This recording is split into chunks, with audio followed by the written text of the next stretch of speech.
मुलांना जर आपण छोट्या छोट्या गोष्टी शिकवल्या तर ते आवडीने शिकतात. अयांशला मी तुळशीचं रोप लावायला शिकवत आहे. आधी कुंडीत त्याला थोडंसं विटेचा तुकडा ठेवायला सांगितला, नंतर नारळाच्या शेंड्या ठेवत आहे आणि नंतर माती टाकून तुळशीचं रोप कसं लावायचं ते मी त्याला शिकवत आहे.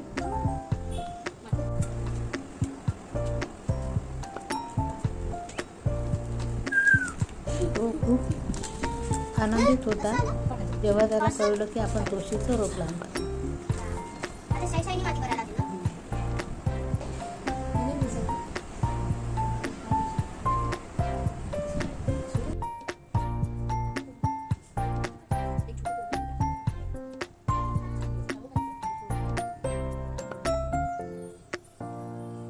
छोटासा दगडाचा बदक आहे त्यांच्याकडे, तर तो तिथे आम्ही दुसऱ्या कुंडीत ठेवला.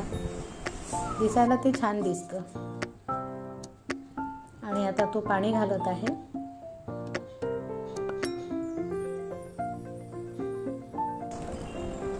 तुळशीला पाणी घालून झालं आणि आता तो खिडकीत ठेवत आहे.